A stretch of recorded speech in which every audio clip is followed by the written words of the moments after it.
Si dos individuos se prestasen dinero entre sí, en lugar de pedirlo a un banco, no sería posible que este préstamo inflase la cantidad total de dinero circulante, ya que el prestamista no puede prestar lo que no tiene, cosa que los bancos sí pueden hacer. Solo los bancos comerciales y las grandes empresas pueden prestar dinero que producen por el mismo hecho de prestarlo. Irving Fisher, economista, en su libro 100% Money, 1935.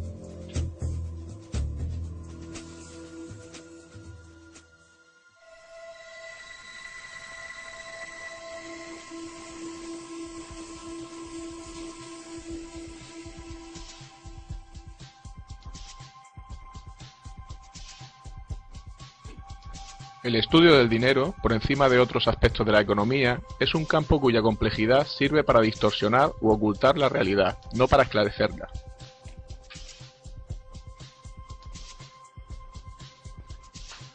La lucha dormida, latente durante siglos y que tendrá lugar tarde o temprano, es la del pueblo contra los bancos.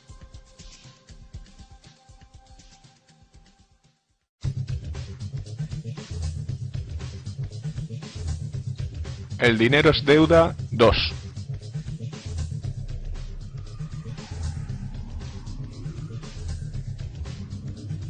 Promesas incumplidas.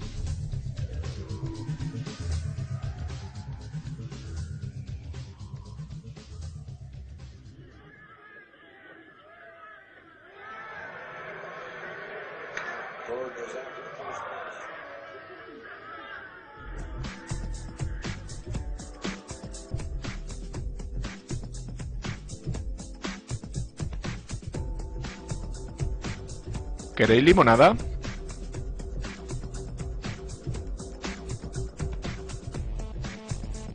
Esto es por un trabajo bien hecho.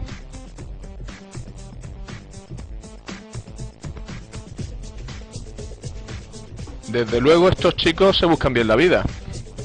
Vuestros ahorros estarían mejor en una cuenta bancaria. De esa forma vuestro dinero trabajaría para vosotros.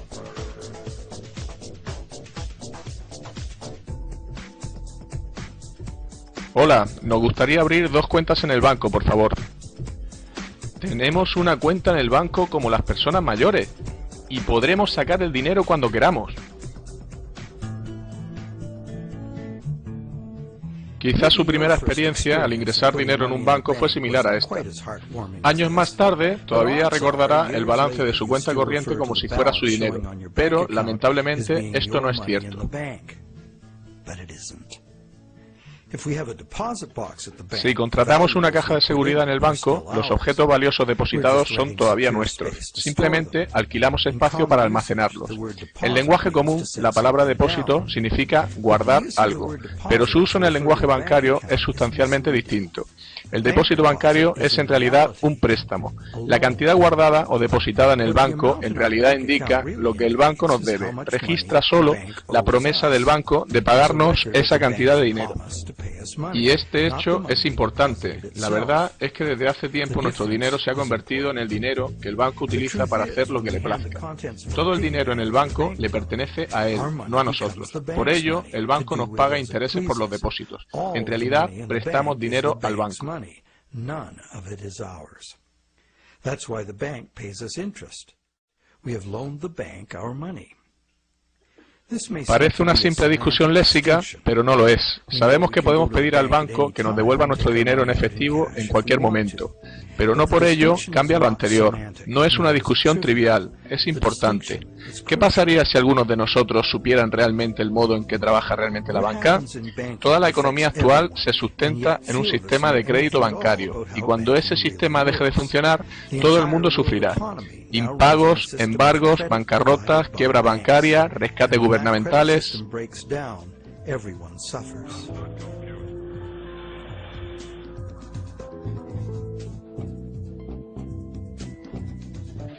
Y los expertos suelen empeorar las cosas cuando tratan de explicar las razones de las crisis económicas.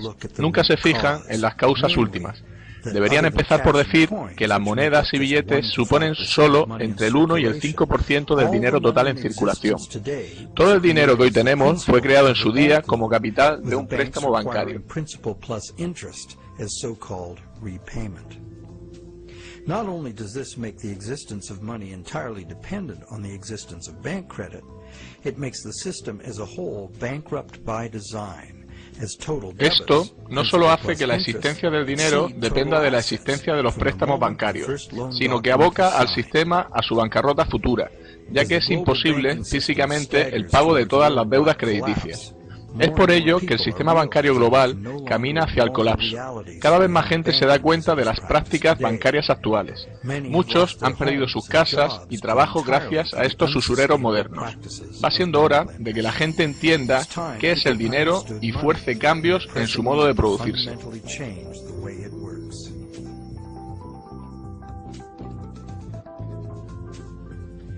Clarificar conceptos bancarios sería un primer paso para entender el sistema. Ya sabemos que un depósito es en realidad un préstamo al banco.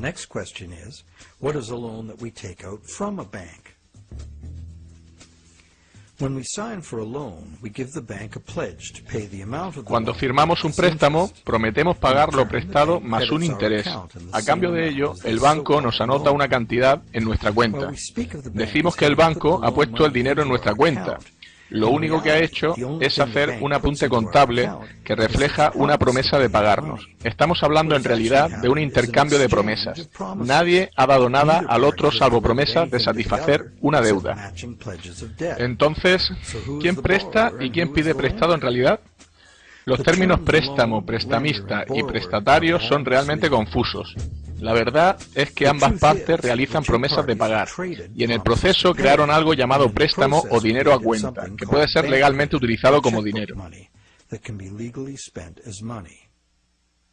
El crédito bancario puede ser gastado porque seguimos pensando que cada vez que depositamos dinero en la cuenta, esto incrementa nuestro balance en la misma cantidad. De hecho, si no ponemos algo en nuestra cuenta, estará vacía. De este modo, se asume con naturalidad que el dinero depositado en la cuenta es algo puesto allí. La cuenta es una promesa en sí misma de pagar el dinero en monedas y billetes. De hecho, una promesa siempre indica que no tenemos lo prometido. Si no es así, ¿para qué necesitaríamos prometerlo?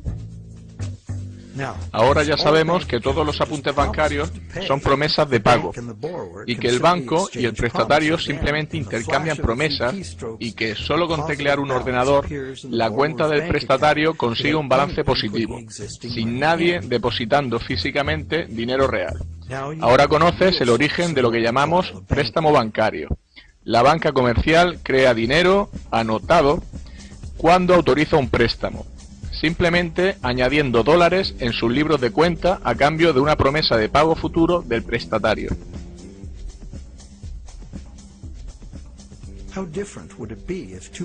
¿Cambiaría la cosa si las dos partes se acordaran hacerse con un sótano y una imprenta y creasen dinero imprimiéndolo? Sabemos en qué consiste la falsificación de dinero: imprimir miles de billetes falsos de dólar.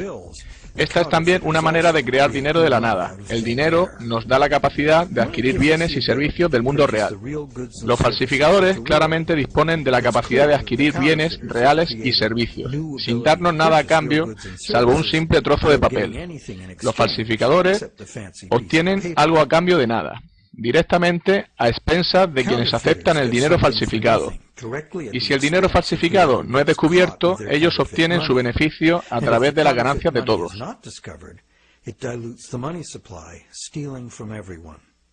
Falsificar es un delito grave y es fácil de entender por qué. Subvierte la norma social elemental: no robarás. Sin embargo, pedir un préstamo bancario también crea más poder de compra. A pesar de ello, en lugar de considerarlo una forma de robo, lo consideramos la base de nuestro sistema monetario.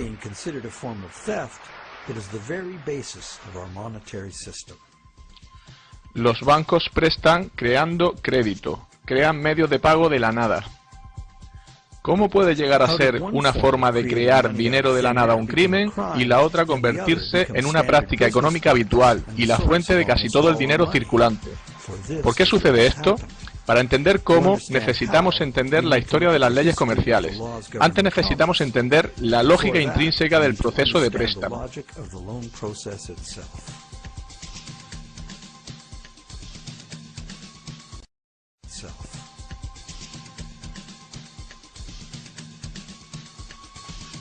Anatomía de un préstamo.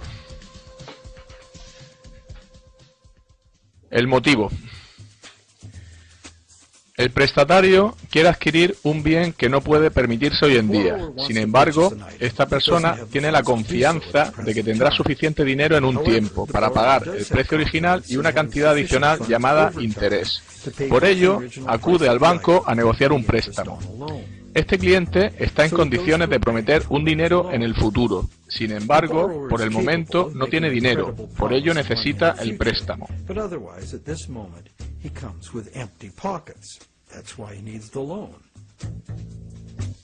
El método. Todos sabemos lo que sucede a continuación. El banco consigue que el cliente firme un contrato, o en su defecto, entregará al banco el objeto que pretende comprar con el préstamo.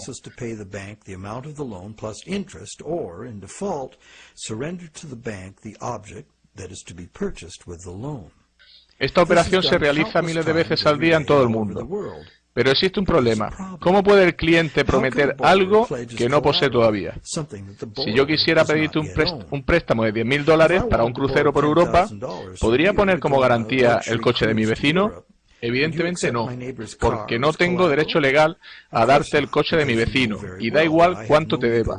En lugar de eso, yo prometí comprarle a mi vecino su coche con los 10.000 que me prestarías. La situación cambia.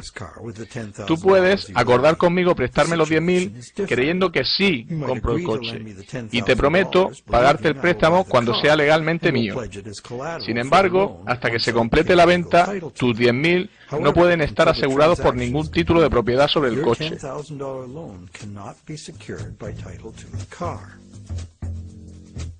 La secuencia de los problemas que vienen a continuación puede permitir evitarlos fácilmente. Puedes comprar el coche y vendérmelo a mí.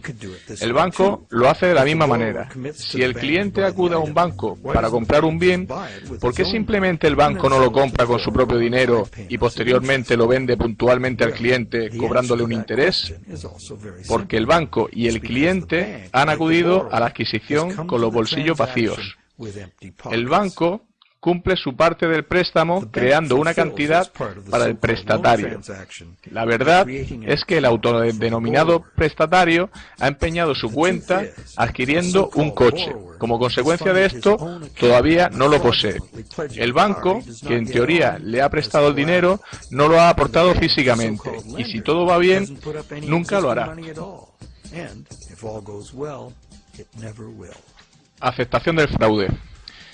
El cliente prestatario cree que los números de su cuenta representan su dinero en el banco. Como el resto de nosotros no entiende la diferencia entre dinero existente y promesa de dinero. Si de todos modos lo puede gastar, ¿cuál es el problema?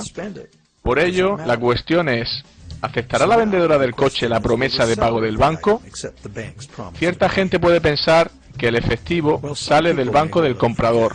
¿Por qué? Esto se debe a que la vendedora sabe por experiencia que puede ingresar el talón en su banco e incrementar su cuenta. ¿Qué sucede a continuación?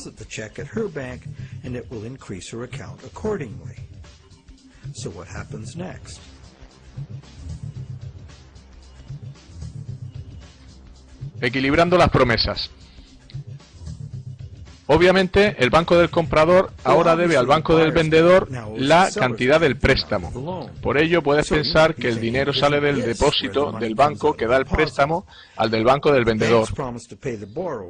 La promesa del cliente prestatario se ha transformado durante la transacción en una promesa de pago al banco del vendedor. Por ello, el banco del comprador debería transferir una cantidad de dinero al del vendedor, ¿cierto? Esto es cierto solo en una pequeña parte. En el largo plazo, tan pronto como el banco consiga su parte limpia de depósitos, la cantidad de dinero existente que el banco necesita para cubrir sus préstamos puede ser teóricamente igual a cero. ¿Cómo? Bien, imagina primero que la vendedora tiene su cuenta en el mismo banco que el comprador. Deposita el talón del comprador en su cuenta y el banco completa la transacción reduciendo la cuenta del comprador en la misma cantidad que incrementa la del vendedor. Como ambos apuntes son solo promesas, existe dinero real en la operación. ¿Cuál es el resultado final?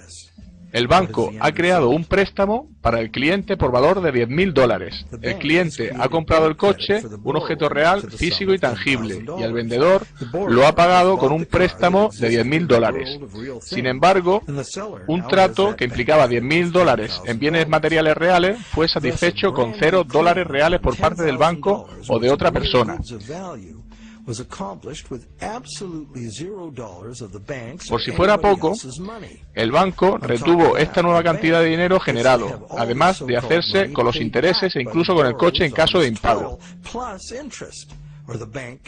En mi pueblo esto se llama magia.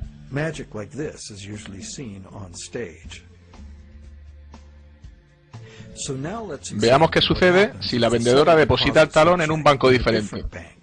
¿Será necesario el traspaso de fondos desde el banco del comprador? Quizás, pero casi nunca por toda la cantidad. Esto se debe a que el sistema bancario funciona como un todo. Para ilustrar esta situación, añadiremos otra transacción a este escenario. Simultáneamente, el banco de la vendedora hizo un préstamo similar a una anciana, que compró un juego de altavoces para su televisor. El vendedor de la tienda de electrodomésticos ingresó su talón en el banco, de tal forma que este tercer banco hizo un préstamo similar ingresado en el banco del prestatario original. Cuando los balances fueron conformados, los bancos no se debían nada entre ellos. Aunque hubiese diferencias, serían una pequeña porción del total de crédito creado. Por lo tanto, los bancos prestan a sus depositantes cantidades de dinero mayores de las que ellos mismos necesitan para hacer préstamos. Esto se debe a que los bancos necesitan a su vez pedir prestado a otro banco para activar su propio crédito siendo depositado en dichos bancos. Los bancos son capaces de hacer nuevos préstamos y crear cantidades de dinero ligada a deuda debido a que los bancos mantienen sus balances crediticios con créditos entrantes. Generalmente, este dinero no vuelve a salir de los bolsillos del banco. El banco puede invertir fondos propios en bonos empresariales y gubernamentales u otros instrumentos financieros. Si dibujamos un diagrama, quedaría así. El interés que los gobiernos y empresas pagan a los bancos en sus bonos es pagado por nosotros. Lo abonamos como parte de nuestros impuestos y en el precio de los bienes y servicios que adquirimos.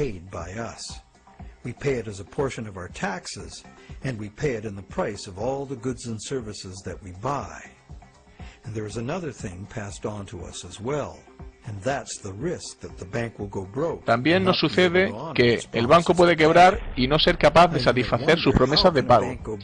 Ahora te preguntarás, ¿cómo puede un banco ir a la quiebra si no puso dinero en primer lugar? ¿Qué pueden perder ellos? La respuesta es que los bancos no son lo mismo que los falsificadores. A los bancos se les permite crear nuevo dinero, pero solo sirviéndose de reglas contables. Solo pueden fabricarlo anotando la deuda del prestatario como un activo. En el lado positivo está su balance, en el negativo firmado por el préstamo de su balance, o lo que los bancos llaman confianza en los depósitos creada por el banco. Cuando un cliente cae en el impago, el activo que aseguraba la transacción es embargado por el banco y vendido. En un mercado a la baja es muy común que el nuevo valor del bien no cubra el valor del dinero que el banco prestó, ya que éste se basaba en un valor previo superior. Esto debe mostrarse como una pérdida en los libros contables. Cuando los embargos suben y el mercado inmobiliario colapsa, el valor de los bancos se evapora de forma colateral, a medida que las casas bajan de precio, exponiendo al banco a enormes pérdidas. En verdad, solo se trataba de números creados de la nada, pero los bancos deben actuar conforme a dictados de esos números. Y las consecuencias de que un banco vaya mal pueden incluir parálisis económica, desintegración social, caos financiero total, hambre y guerra. Quienes viven de los números pueden también morir a causa de ellos. Es terrible pensar en cómo una calculadora puede escribir un epitafio.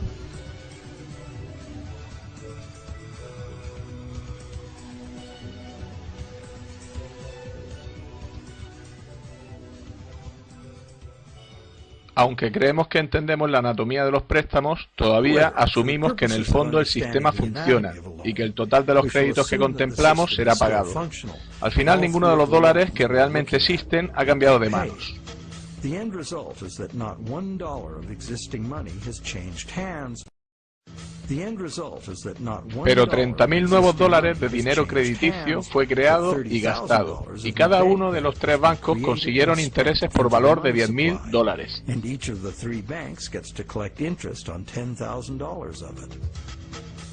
¿Es la creación de estos 30.000 dólares, de hecho, un acto similar a la falsificación? La diferencia es que el sistema bancario es legal, regulado por los gobiernos y la justicia para seguir las reglas contables. Otra diferencia es que no hay una víctima evidente, como la persona a la que le cuelan un billete falso. Los bancos argumentan que comprador y vendedor estaban de acuerdo. ¿Dónde está el fraude? Si hay un fraude en esto, ¿quién pierde? Veamos quién consiguió lo que quiso en el trato.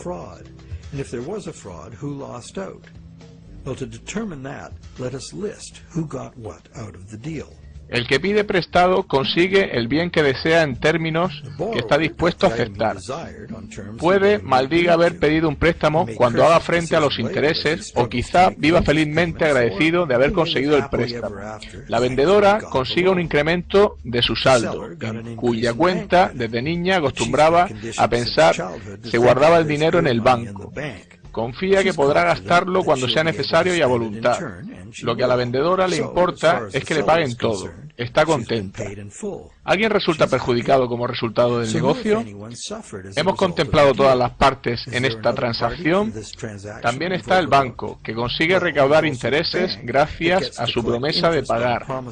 Ese es el negocio y así se suele hacer. ¿Alguno más?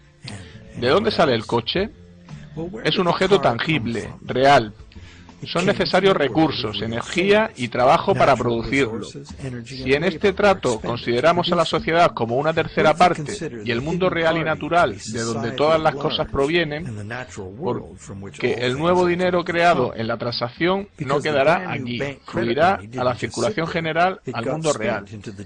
En último lugar, es el mundo real el que recibe ese dinero y del que sale el coche.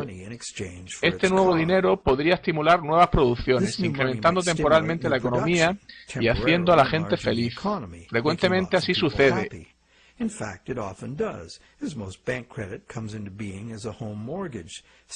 Y la mayoría de los préstamos son hipotecarios. Sin embargo, después de este uso productivo inicial, este nuevo dinero creado reaviva el flujo monetario porque reduce el poder adquisitivo de la mayoría de los consumidores una ínfima cantidad.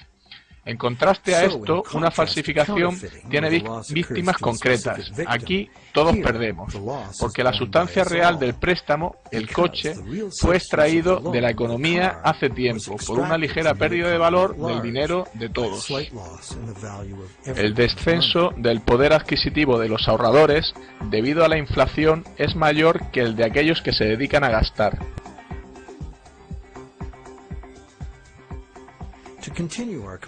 Siguiendo con la comparación entre falsificación y préstamo bancario, nos encontramos que la primera es generalmente detectada y el dinero puesto fuera de la circulación, causando una pérdida directa a quien lo aceptó. No hay garantía de cuándo será detectado, ni una agenda para su retirada de la circulación. El crédito bancario es también puesto fuera de circulación cada cierto tiempo. Cuando se devuelve el préstamo, la parte principal o capital de cada pago se extingue. Recuerda que casi todo el dinero existente hoy en día se debe al crédito bancario. Sin embargo, cada dólar que llega a manos del banco queda registrado para ser utilizado algún día en amortizar capital de un préstamo, con lo que se retira de la circulación a la economía en forma de intereses a depositantes de una cuenta u otras obligaciones del banco.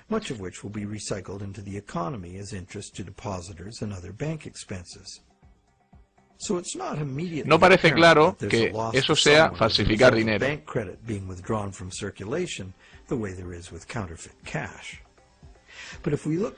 Pero si miramos más detenidamente, encontramos algo interesante. No necesitamos más que conocimientos aritméticos elementales para entender el poder que nos da controlar los flujos monetarios. ¿Y por qué el sistema actual necesita expandir continuamente la deuda o llegará al colapso? Si la tasa de dinero creado cae por debajo de la tasa de dinero destruido, la cantidad total de dinero en uso se reducirá. Esto se llama deflación, porque el flujo de dinero se deshincha como un balón. El resultado es menos dinero referido a los bienes y servicios disponibles. Cuanto menos dinero haya para pagar bienes y servicios, los precios de los mismos irán más a la baja. En principio, esto suena bien y pudiera ser cierto si el dinero no fuese creado como deuda e interés. La deflación es un buen negocio para quienes no están en deuda, pagado en bienes y servicios a nuestra elección.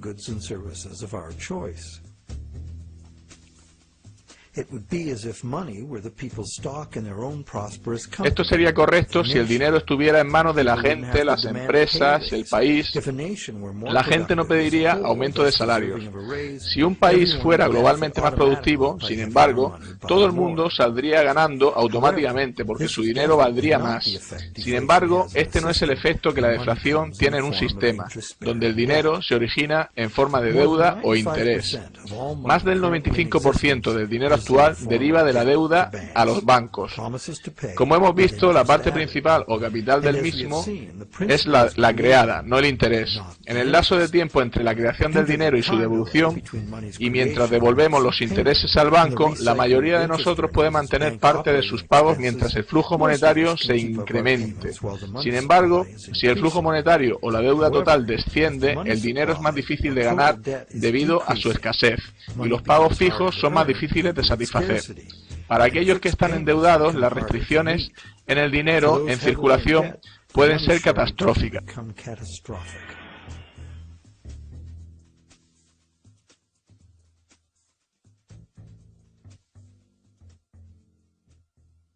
La economía mundial descansa en el consumidor. Si deja de gastar el dinero que no tiene en cosas que no necesita, estamos acabados.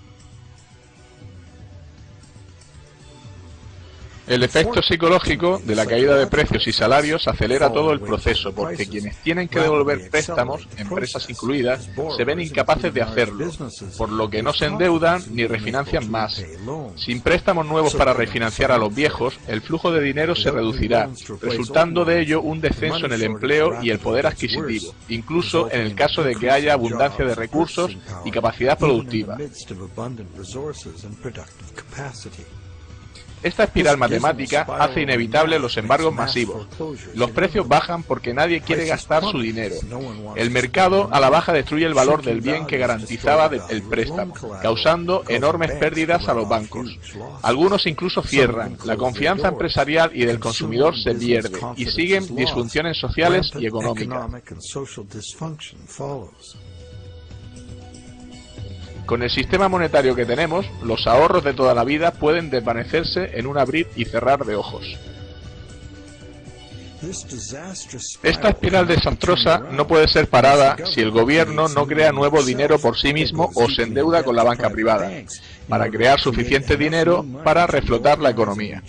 El ejemplo más común lo tenemos en el hundimiento bursátil de 1929. Como consecuencia psicológica de la caída de las acciones, se dieron menos préstamos y por ello hubo menos creación de dinero.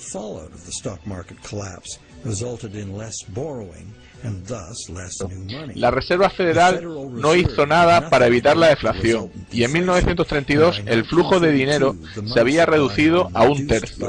Mucha gente perdió su hogar porque el dinero para pagar las letras de su piso simplemente no existía. En 1932, Franklin Delano Roosevelt llegó a la presidencia de Estados Unidos. Su New Deal se basó en recuperar la economía restaurando el flujo monetario. Para contrarrestar las restricciones monetarias, pidió préstamos a la banca privada. Las fábricas comenzaron a contratar, pero solo cuando la guerra llegó se dieron cuenta de que serían necesarios trabajos e inversiones económicas fuertes para ganarla. Paradójicamente, fue el dinero gastado en la Segunda Guerra Mundial el que terminó con la Gran Depresión. La guerra también causó 50 millones de muertos y condujo a un frágil equilibrio de poder internacional, a una carrera armamentística y devastadoras transformaciones sociales y tecnológicas.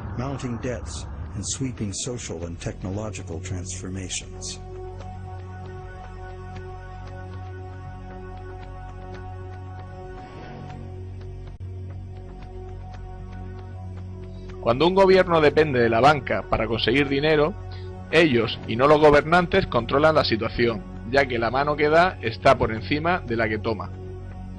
El dinero no tiene patria, los hombres de finanzas no tienen patria ni decencia, su único objetivo es la ganancia.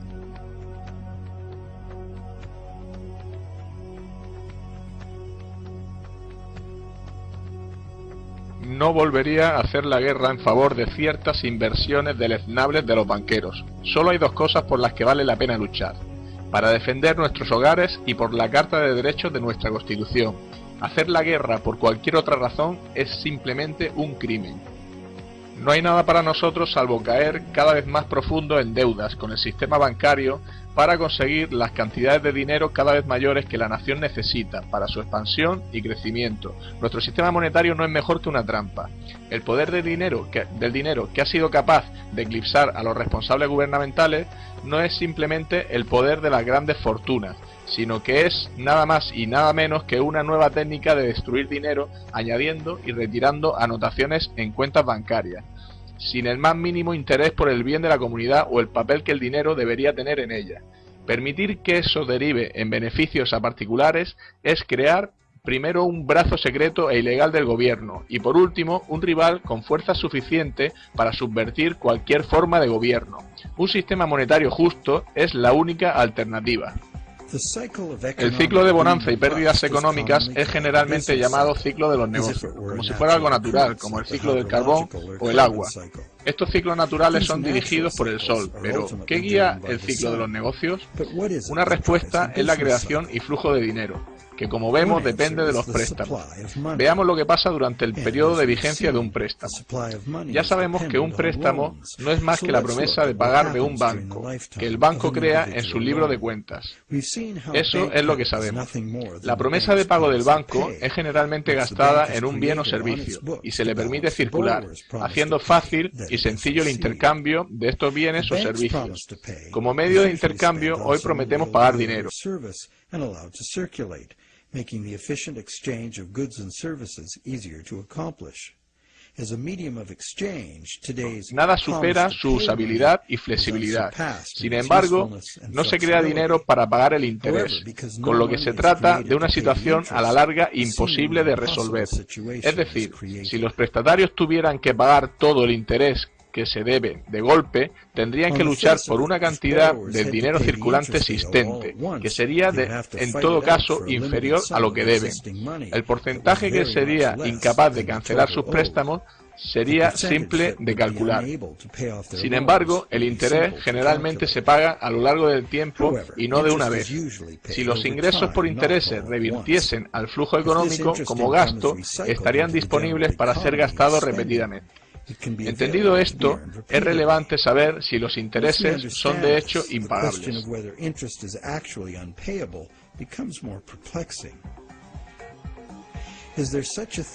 ¿Existe algún sistema sostenible de préstamo que no produzca impagos de forma estructural? En la Edad Media, la usura, entendida como préstamo con interés o cualquier otra forma no productiva de ganar dinero mediante el dinero, era considerada pecado. Aunque la justificación era moral, la razón era práctica. En un sistema monetario fijo basado en la extracción de oro, cualquiera que sistemáticamente prestase su dinero con interés, pronto acapararía todo el dinero. Esto fue una de las grandes causas de la caída de Roma. Especuladores privados acapararon el oro, forzando al gobierno a acuñar nuevas monedas, hechas de otros metales en lugar del oro. La moneda basada en otro patrón metal provocó falta de confianza entre la población y el sistema colapsó. Aprendieron la lección. La Iglesia Católica durante 1000 años declaró pecado el cobro de intereses en un préstamo, castigado con la excomunión. En algunos países la pena por usura era la muerte. ¿Es realmente un pecado el cobro con interés? Hoy parece razonable cobrar por el uso del dinero, pero hay un problema simple e inevitable en ello. El problema viene si los prestamistas no gastan cada céntimo de interés que reciben, de forma que los endeudados puedan ganarlo de nuevo, dependiendo de sus virtudes o lo duro que trabajan. Alguien puede caer en el impago simplemente como resultado de la aritmética. Esto es fácil de ilustrar con un flujo determinado de dinero que viene del oro. Tan pronto como todas las monedas que conforman el interés son gastadas y los prestatarios pueden ganarlas, las mismas monedas son usadas para pagar una y otra vez el interés. El usurero puede aprovechar comprando bienes con ese dinero, pero el dinero debe ser gastado, no prestado o retirado de la circulación.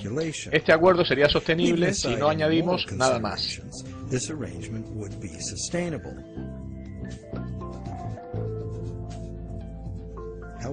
Sin embargo, si las monedas que eran parte del interés son represtadas como interés, son eliminadas de la circulación o guardadas, va a existir una falta de circulación de moneda para pagar las deudas.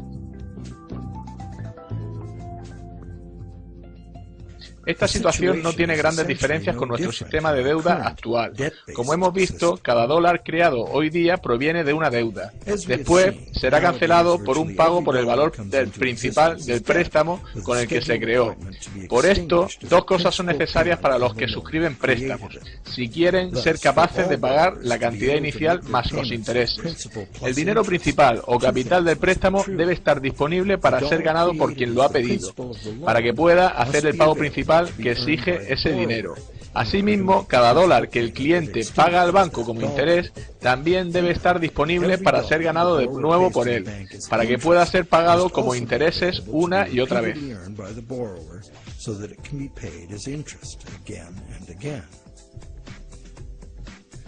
Hay un dicho que ha ganado popularidad acerca de los préstamos, y es que como los bancos gastan el rendimiento de las operaciones en interés para depositarios y en forma de dividendo para sus accionistas, en realidad existe suficiente dinero libre en circulación para realizar todos los pagos.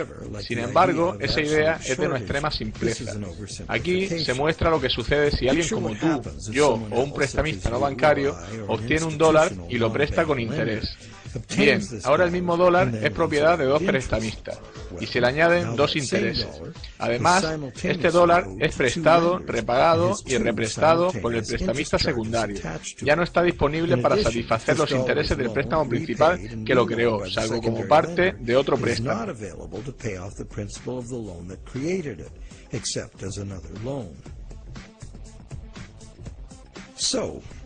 Entonces, ¿podemos pedir prestado a Peter para pagar a Paul y a la inversa?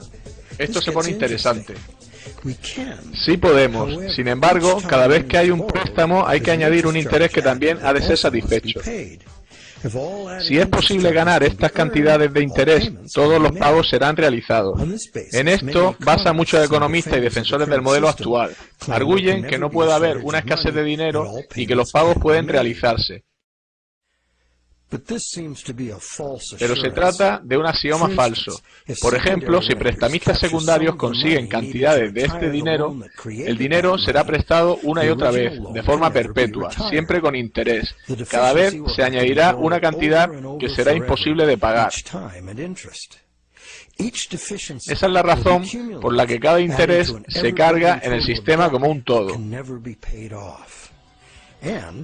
It stands to reason that for each added interest charge in the system as a whole, something extra is demanded. Algo extra del sistema en su conjunto sería necesario para que fueran pagables. Esto afecta tanto a productores, gobiernos y consumidores. La competición para vender más necesita bajar los precios para conseguir mayores ventas y nos lleva a la superproducción y saturación del mercado. Como consecuencia, puede crecer el desempleo, cerrar factorías y haber bancarrotas.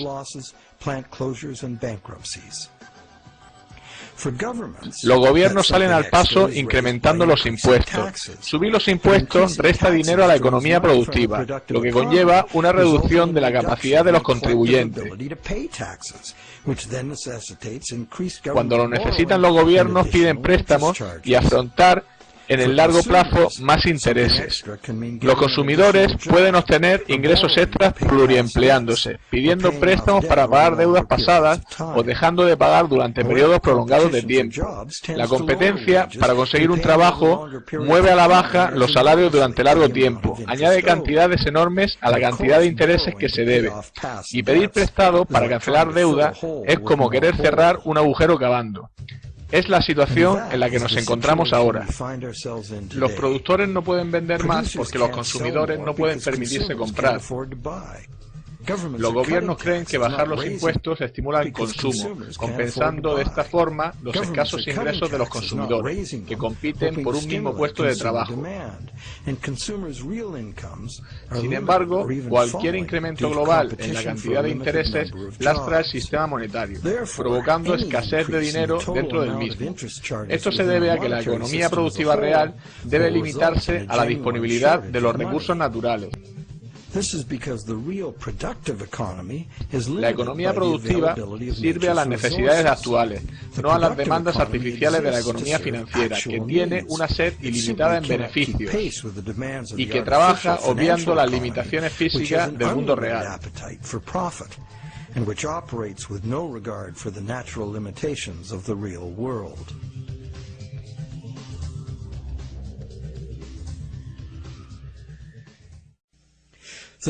Creer que siempre habrá dinero para pagar los intereses pudiera parecer razonable. Sin embargo, está lejos de ser cierto. Debería serlo al 100%, pero es imposible. Por un lado, existen muchos prestamistas secundarios que no son bancos y añaden sus tipos de interés al dinero que ya está cargado con él.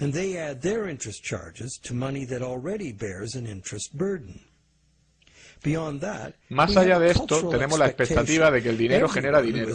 Se fabricaría y estaría en condiciones de ser ganado el dinero necesario para gasto, en lugar de ser prestado con usura o invertido para obtener ganancias.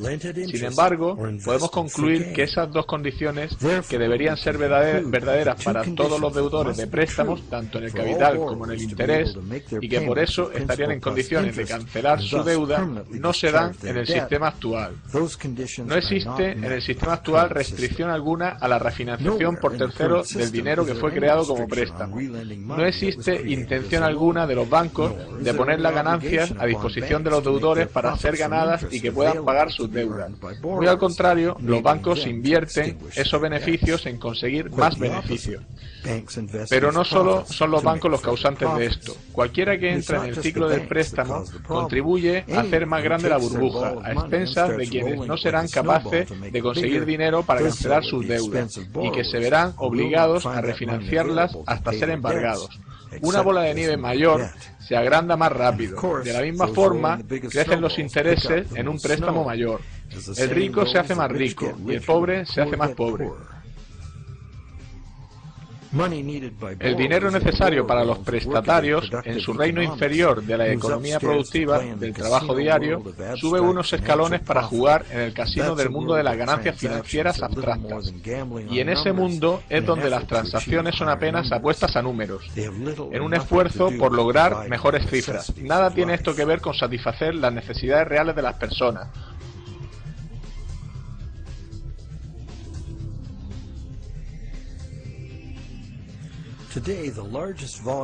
Hoy la mayor cantidad de dinero está cambiando de manos, como si de un juego de azar se tratara.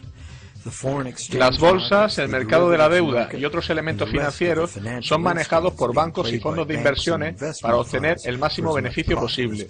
El volumen del comercio en los mercados de divisas extranjeros en una sola semana sobrepasa el volumen total del comercio mundial de bienes reales en un año. El dinero está continuamente manejado por especuladores, buscando beneficios en las fluctuaciones monetarias que existen solo en la economía de casino en que se mueven.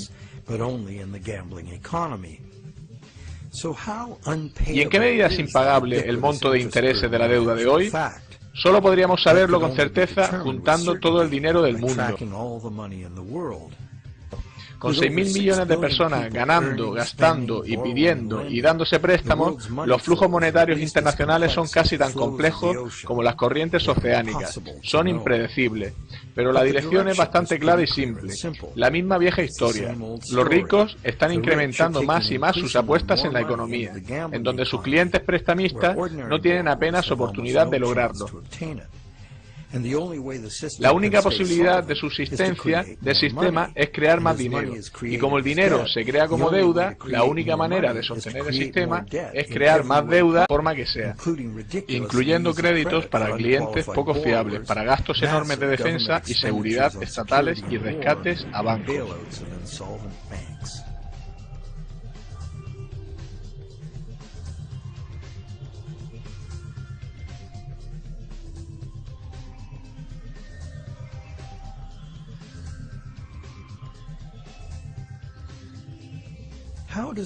¿Cómo el ciclo de crédito individual se convirtió en un fenómeno conocido como ciclo de los negocios? El ciclo del préstamo individual puede ser descrito así. Primero, hay un estímulo económico razón del desembolso inicial. A esto le sigue la inflación, ya que el nuevo dinero básicamente rescata el flujo de dinero. Eventualmente, a la inflación le sigue la deflación. Las refinanciaciones de préstamo gradualmente van extinguiendo el dinero circulante. Mientras el ciclo del préstamo individual coincide, ambos ciclos pueden suavizarse, pero crea una oferta de dinero y precios bastante estables, aunque al menos en parte es necesario el incremento del flujo de dinero, ya que el dinero para pagar el interés no fue creado. Este es el modelo en el que se basa nuestra economía. Evitar espirales deflacionarias y mantener a raya la inflación constituye el arte de la economía, que se define ampliamente como lograr la llamada estabilidad de precios.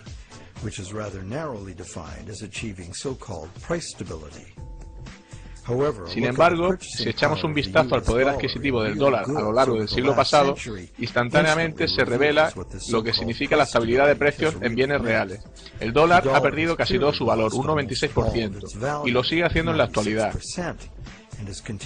No estamos logrando la estabilidad de precios. Claramente se necesita estudiar psicología para entender la naturaleza humana. El ciclo del crédito individual dentro del fenómeno colectivo del ciclo del negocio. La simple razón es que si una persona ve grandes perspectivas en un negocio pidiendo préstamo correctamente y expandiéndose, otros confían en lograr lo mismo.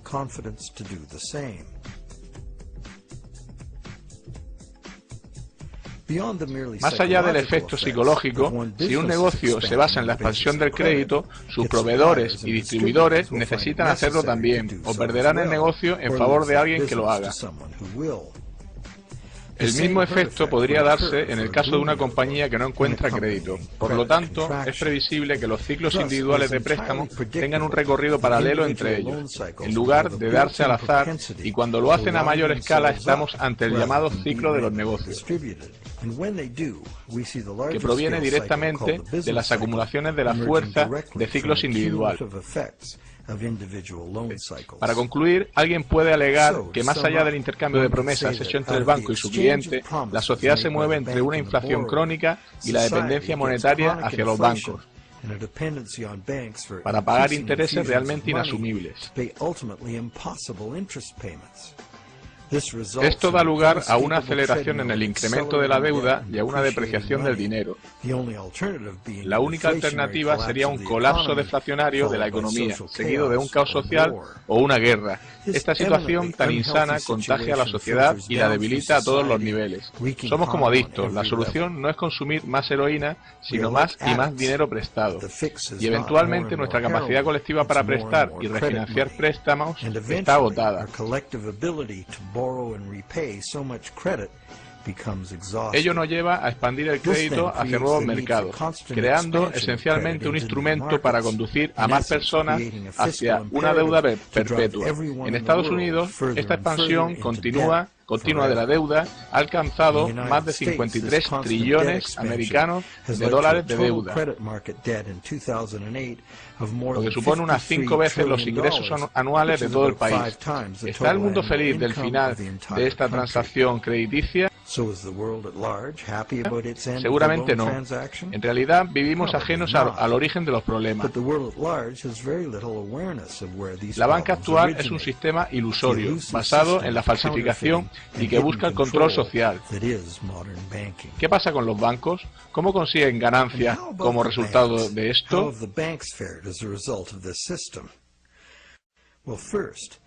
En primer lugar, solamente poniendo una pequeña fracción del dinero que prestan, los bancos han conseguido un gran flujo de ingresos derivados de los intereses crediticios. En segundo lugar, usando su poder crediticio para comprar grandes cantidades de bonos gubernamentales y empresariales, y de esta forma controlan los gobiernos y la industria. En tercer lugar, manejando los impagos y embargos, como vemos inevitable. El banco gana la propiedad legal de bienes tangibles reales. Finalmente sucede lo peor. Si hay un impago masivo, el banco acumula grandes pérdidas. El gobierno es forzado a rescatar a los bancos con ayudas multimillonarias para salvar al sistema financiero. ¿Cómo se financian esos rescates? Adivínalo. Más deuda para el contribuyente. Un auténtico logro para sacar esto adelante.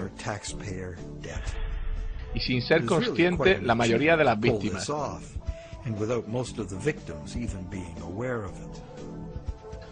Si estás pensando que debería haber una ley, en realidad hay un conjunto de ellas que legaliza esto. ¿Cómo un sistema como este llega a convertirse en ley? Volvamos a Inglaterra a mediados del siglo XVII para contestar. Cuando el saqueo se convierte en una forma de vida para un grupo de hombres que viven juntos en la sociedad, en poco tiempo ellos mismos crean un marco legal que lo autoriza y un código moral que lo glorifica.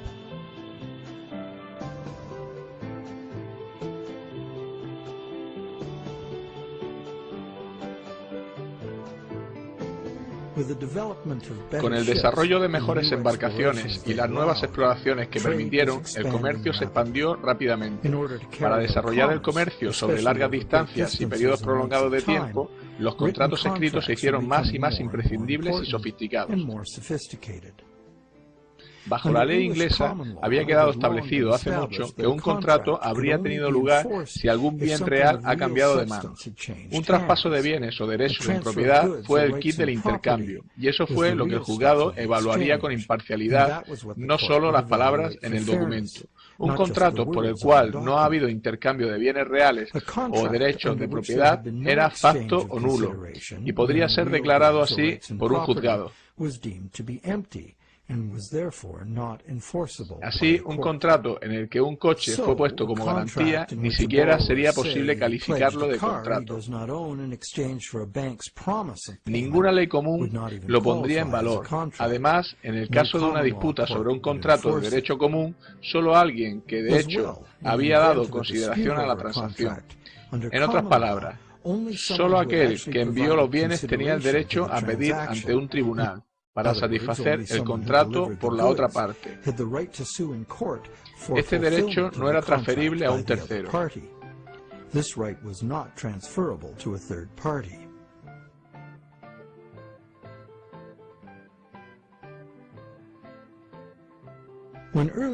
Cuando los comerciantes pioneros iban en expedición con bienes, compraban los bienes de su país con moneda local y los vendían en moneda extranjera de un país distinto. Con este dinero compraban bienes locales en ese país y los traían de vuelta al suyo para venderlos en la moneda local. Bastante sencillo. A medida que el comercio se sofisticó, los comerciantes se hicieron sedentarios. Simplemente contrataban barcos para realizar envíos. Esto dio a los comerciantes la libertad de importar mercancías de diferentes países, a los que ellos exportaban mercadería de su país. Sin embargo, sobrevino un problema. Los bienes exportados habían sido pagados con moneda extranjera, cuyo valor necesitaba ser gastado en algún lugar. Mover dinero en moneda conllevaba un enorme riesgo de robo, así como la pérdida de cierto valor en su conversión en un país diferente.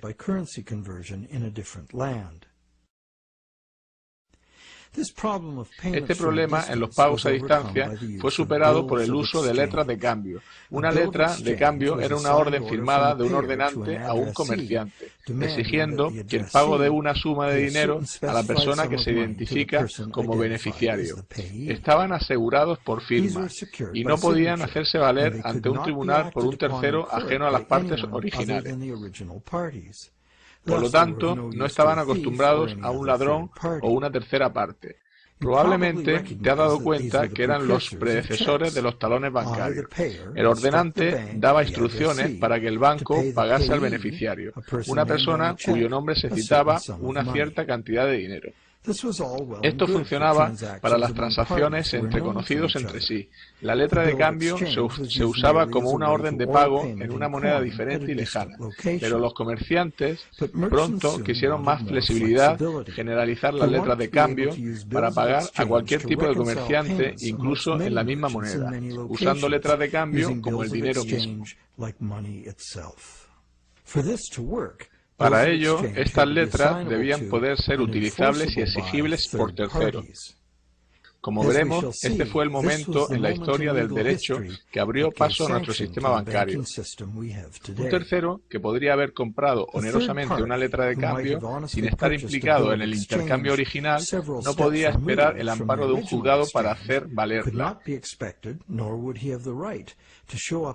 y en base al contrato cobrar la deuda. Este hecho hizo que las letras de cambio de terceros fueran un riesgo inaceptable. Para poder seguir usándolo y garantizar su pago, esencialmente equivalentes a dinero, la ley debería ser revisada para contemplar este incipiente instrumento.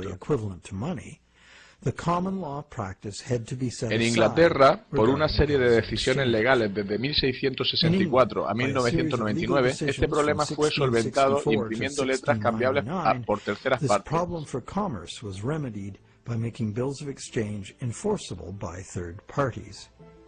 Si un tercero había comprado una letra a título oneroso y de buena fe, sin haber razón para sospechar fraude por parte del que se lo vendió, entonces esta letra automáticamente era vigente ante los tribunales por parte del signatario.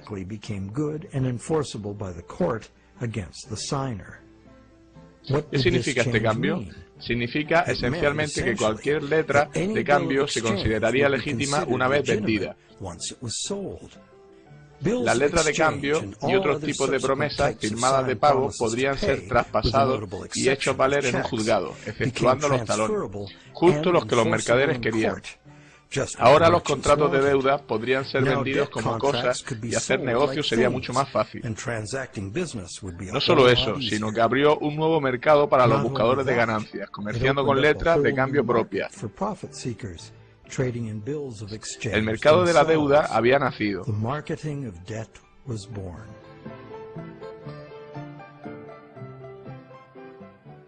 El cambio legal tuvo otro efecto también. Ahora era posible engañar y forzar a una persona a firmar una promesa jurídicamente vinculante para pagar, y luego, si esa promesa era adquirida por terceros de buena fe, podía ser esgrimida ante el signatario en un tribunal. En última instancia, esto se convirtió en uno de los principios rectores del Código Comercial uniforme, que rige los negocios en Estados Unidos y por extensión en el resto del mundo. Los sistemas monetario y tributario por completo están regidos por este código. Si compramos un portátil robado en la calle, somos culpables por ello. No importa si el dinero es nuestro y no sabemos que es robado. El juzgado retornará los bienes a su propietario original. Perdemos nuestro dinero como compradores, seamos o no inocentes. Incluso podemos ser acusados de delito. Pero si firmamos un contrato de préstamo y le damos un valor real en bienes fiduciarios, no importa que el contrato de préstamo haya sido alumbrado de forma fraudulenta. Quienes quiera que lo firmaron deben pagarlo según las leyes comerciales, y los juzgados darán vigor a la obligación. Hoy los contratos de deuda pueden darse en múltiples formas, incluyendo préstamos especiales e hipotecas.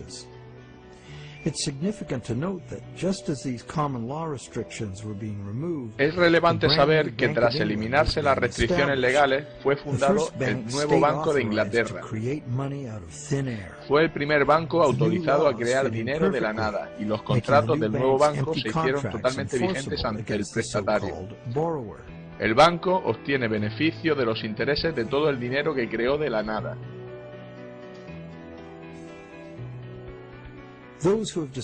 Aquellos que hayan descubierto la verdadera naturaleza de nuestros préstamos bancarios y hayan intentado retar sus contratos de deuda en juzgados modernos, habrán descubierto que estos contratos son una salvaguarda enorme del dinero como deuda. El banco debería haber vendido el contrato de préstamo original a una tercera parte por el valor, y aunque ese tercero es a menudo solo una empresa hermana del banco, todo lo que importa al juez es quién tiene el documento, qué pone y por quién está firmado.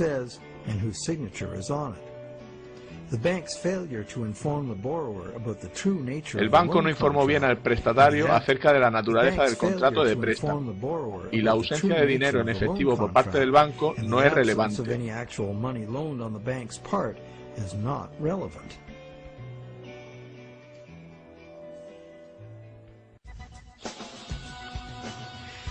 Y para concluir nuestra investigación, parece que las prácticas de la banca moderna descansan en diferentes violaciones de las leyes y el sentido común, así como de la justicia natural. La primera violación es el fraude que comete el que presta, al apropiarse de una propiedad que no posee todavía, y el banco es cómplice, ya que a sabiendas acepta la promesa fraudulenta como soporte para el crédito que crea. La segunda violación es la negativa del banco a revelar la verdadera naturaleza del contrato. El banco lo llama préstamo, lo que lleva al endeudado a pensar que le están prestando una cantidad de dinero. Como sabemos, el banco solo ha empeñado su palabra, reflejándolo en un apunte informático, una promesa que el banco sabe que quizá no tenga que cumplir.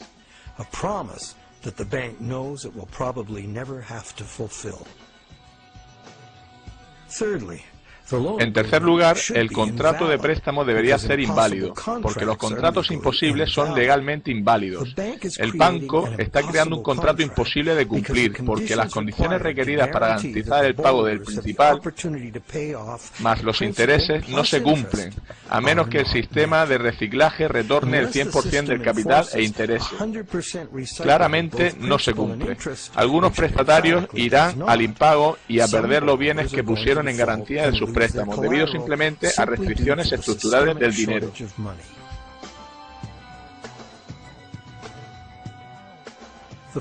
La cuarta violación es la de la ley natural por el derecho contractual, la que confiere legitimación automática a cualquier contrato si el mismo es vendido a terceros por un valor considerable. Alguien que no posee algo no puede darlo mejor que quien sí lo posee. Pero quizá el mayor fraude de todos es que la mayor parte del pueblo que produce la riqueza real del mundo está en deuda y en riesgo de perder todo lo que han trabajado en manos de los bancos, que han convertido el dinero en meras promesas de pago. ¿A dónde nos lleva esto? Somos rehenes de una economía que crece cada día más rápido. Para mantener el sistema es necesario un flujo monetario.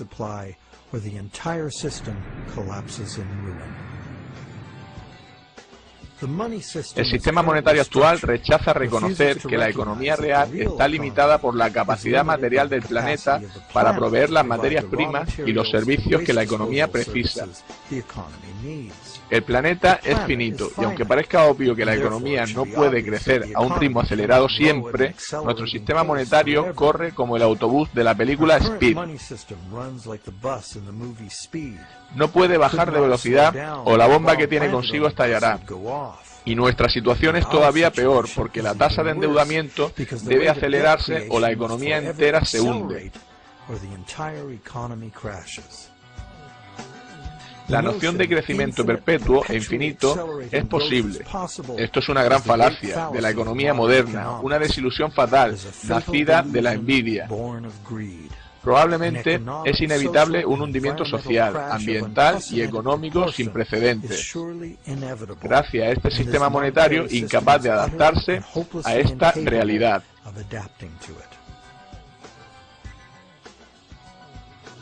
El sistema monetario necesita ser reconstruido desde el mismo suelo.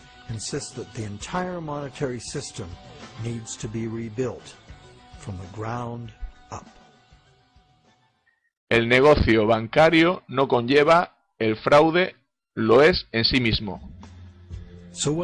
¿Y cuál es la solución? Mucha gente sugiere volver al patrón oro como referencia de las emisiones de moneda. Argumentan que el oro es la verdadera moneda, con un valor inherente. El principio subyacente aquí es que el dinero es valioso debido a su escasez, del mismo modo que el oro es escaso. La norma general dice que aquellos que sostienen esta visión creen que el dinero debería existir independientemente del gobierno. Hay otra escuela de pensamiento diametralmente opuesta, que piensa que la creación del dinero debería ser monopolio del gobierno. El gobierno, que representa al pueblo, debería gastar el dinero pensando en el interés público, por lo tanto con respaldo de la moneda, y simplemente gastar el dinero que se tiene. El gobierno nunca necesitaría endeudarse o pagar intereses. Si los gobiernos gastasen sin límite, la moneda perdería valor y para prevenir la inflación, la moneda necesitaría ser eliminada. Se podría garantizar usando varios impuestos y tasas. Los gastos gubernamentales serían, sin embargo, interdependientes unos de otros en perfecto equilibrio. Sin embargo, el objetivo de los impuestos sería la estabilidad de precios, ya que el gobierno no necesitaría ingresos por impuestos para operar de forma ordinaria.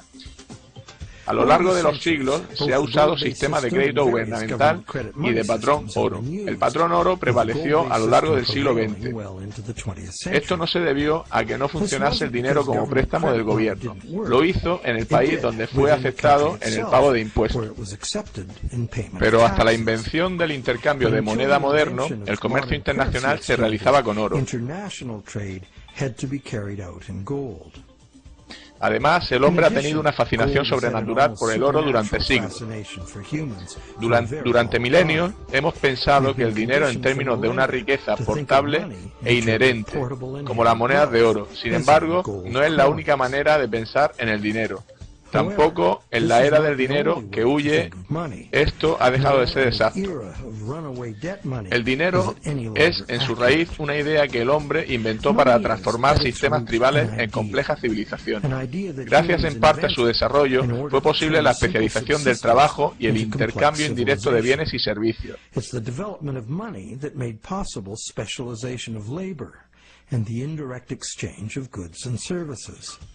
La historia del dinero va desde el trueque, pasando por las monedas y los billetes apoyados en oro, al dinero digital y ahora en las promesas de pagar ese dinero electrónico.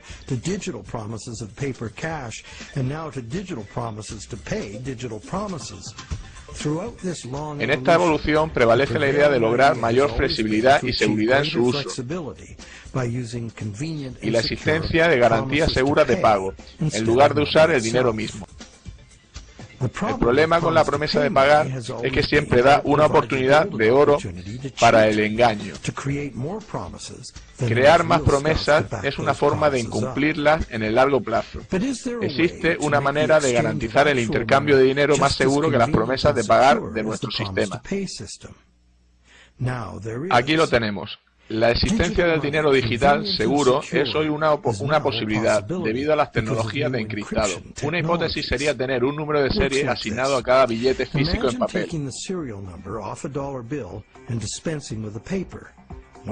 ¿Qué tienes? Un dólar digital. Un dólar digital que puede ser transferido a cualquier parte del mundo por ordenador, de forma fácil y seguro como promesa de pago. Pero, y este es un gran pero, el dinero digital, aun siendo electrónico, es tan bien como el metálico.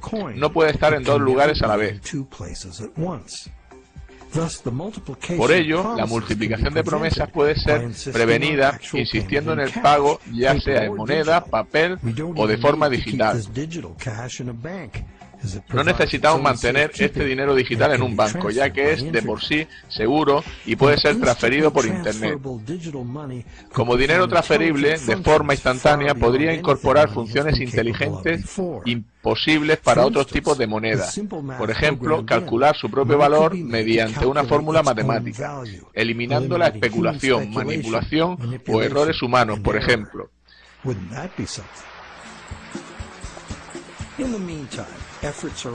Mientras tanto, se realizan esfuerzos para la reforma legislativa del sistema monetario. Se ha escrito sobre diferentes iniciativas como leyes de reforma monetaria, detallando cómo devolver a los gobiernos el monopolio de la creación de dinero y limitando a los bancos su capacidad de préstamo a la forma en que la mayoría de la gente piensa que en realidad funciona. Siempre se han planteado reformas de este tipo y siempre perseguían la misma idea. Los beneficios de la puesta en circulación de dinero pertenecen al pueblo.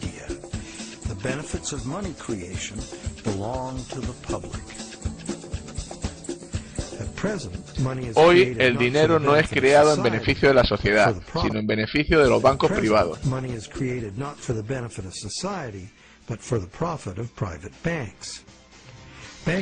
A los bancos les encanta crear cantidades enormes del mismo, puesto que así consiguen recaudar más dinero en intereses y llegan a ser más ricos.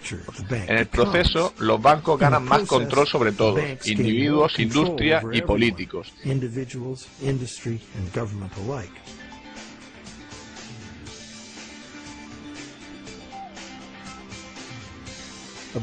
El dinero abundante conduce a burbujas especulativas que frecuentemente hace a quienes están dentro del sistema más ricos.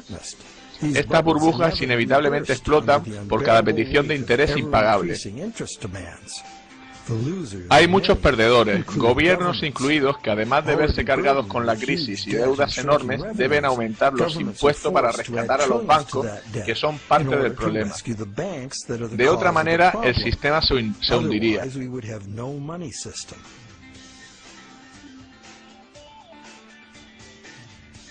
Es una situación absurda y trágica, teniendo en cuenta que los gobiernos podrían crear ellos mismos el dinero y gastarlo libre de interés en infraestructuras, educación, sanidad universal, etc.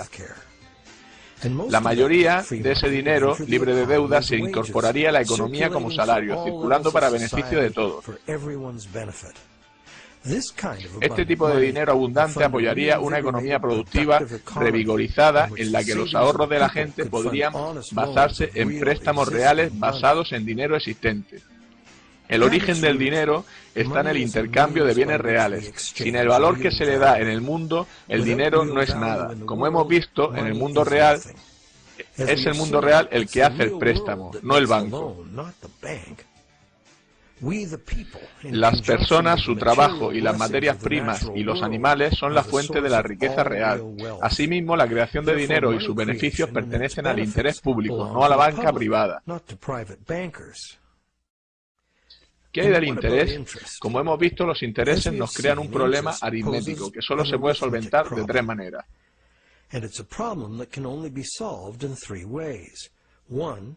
Impagos y embargos, deuda perpetua del suministro monetario o la única solución preferible, un reciclaje al sistema del 100% del interés como en forma de gasto de los prestatarios. Pero este reciclaje solo puede ser cumplido nacionalizando la industria bancaria en bien del interés público. Por ejemplo, las ganancias de esta banca pública serían pagadas a todos los ciudadanos como dividendo, o se emplearían en inversiones gubernamentales en lugar de recurrir a impuestos, como se hizo en la Pensilvania colonial. Es una manera diferente en que se podría organizar el sistema monetario. Siempre ha habido alternativas y ahora también.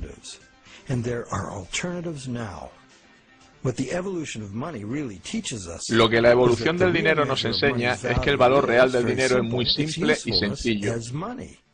Hay diversas maneras de crear dinero útil. Por ejemplo, el dinero puede ser simplemente una promesa privada de pago, una promesa del dueño de un bien o servicio, como el intercambio de tiempo o el sistema LED.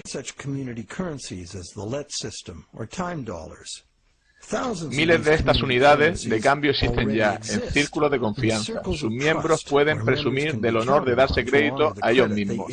Dichas monedas podrían ser un salvavidas a pequeña escala para un eventual colapso del sistema bancario convencional. Cuando el dinero escasea, o por el contrario hay hiperinflación, una unidad de cambio propia basada en el trabajo puede sostener la economía local. ¿Son propuestas radicales? ¿Qué opinas? Existen retos sin parangón ante nosotros. Jamás el crecimiento exponencial nos permitirá sostener una deuda monumental, que debe incrementarse para prevenir el derrumbe del sistema cual castillo de naipes. Afrontaremos incrementos en la desigualdad en el acceso a la sanidad, la deuda, que es ya asfixiante, las quiebras bancarias y catástrofes sociales y medioambientales. Si no cambiamos radicalmente el curso, debemos transformar nuestro sistema monetario para adaptarnos al futuro. En primer lugar, necesitamos estudiar diseños monetarios que se puedan adaptar a un retroceso económico profundo, sin inducir a embargos y bancarrotas masivas.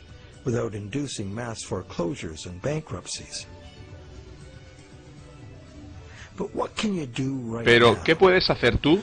Existen personas y organizaciones que cuestionan el sistema monetario actual debido a sus problemas y a su manifiesta injusticia.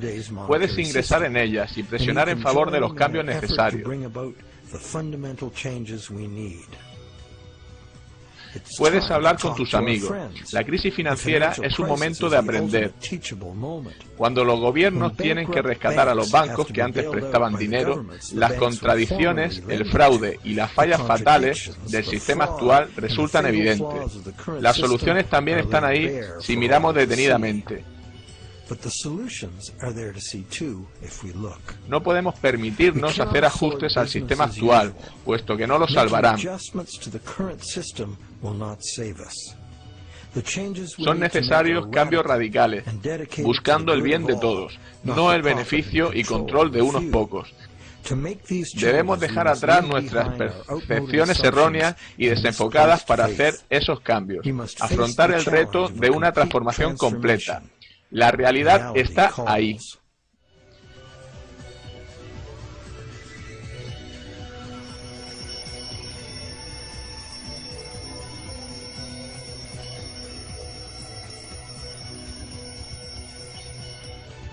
El dinero no paga nada, nunca lo hizo ni lo hará.